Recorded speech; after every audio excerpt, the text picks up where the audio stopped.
Skating દ્વારા સંપૂર્ણ ભારત યાત્રાએ નીકળેલા મધ્યપ્રદેશના નવયુવાન રુદ્ર પટેલ ભરૂચ જિલ્લામાં આવી પહોંચતા સાયકલિસ્ટ નિલેશ ચૌહાણ તથા શ્વેતા વ્યાસ દ્વારા સન્માન કરવામાં આવ્યું.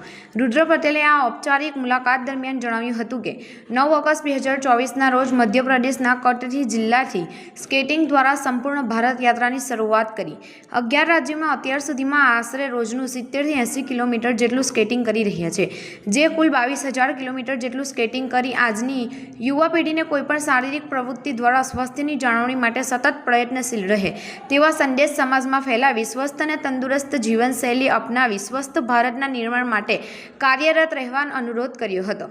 આ ઔપચારિક મુલાકાત દરમિયાન ભરૂચ જિલ્લાના સાયકલિસ્ટ નિલેશ ચૌહાણ તથા શ્વેતા વ્યાસ દ્વારા સન્માન કરી રુદ્ર પટેલને આ સ્કેટિંગ દ્વારા સંપૂર્ણ ભારત યાત્રા સહી સલામત અને સુરક્ષાપૂર્વક પૂર્ણ થાય એવી શુભેચ્છા પાઠવી હતી.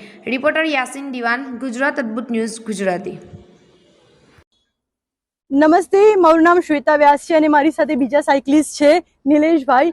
અને આજે ભરૂચમાં અમે એક રુદ્ર પટેલ કરીને ભાઈ આવ્યા છે જે સ્કેટિંગથી આખું ભારત ફરી રહ્યા છે.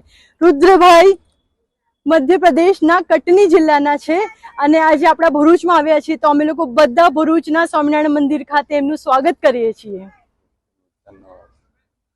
રુદ્ર પટેલ મધ્યપ્રદેશના કટની જિલ્લાથી શરૂઆત કરી અને ભારતના 9 રાજ્યોમાં સ્કેટિંગ દ્વારા પરિભ્રમણ કરી અને આજે ભરૂચ આવી પહોંચ્યા છે. આ યાત્રા દરમિયાન તેમણે ઓછામાં ઓછું રોજનું 70થી 80 કિલોમીટર જેટલું સ્કેટિંગ કરી અને અત્યાર સુધીમાં 20થી 22,000 કિલોમીટર સ્કેટિંગ પૂરું કર્યું છે. અને આજે ભરૂચ જિલ્લામાં આવી પહોંચતા અમે તેમનું સ્વાગત કરીએ છીએ. અને તેમનો જો આ હેતુ છે સ્કેટિંગનો, એ મેન આજની યુવા પેઢીને મોબાઈલથી દૂર રહેવા અને શારીરિક પ્રવૃત્તિમાં જોડાઈ રહે એ માટેનો છે. તો આ એમના હેતુ માટે હું એમને શુભેચ્છા પાઠવું છું અને ભરૂચ જિલ્લામાં એમનું હાર્દિક સ્વાગત કરું છું.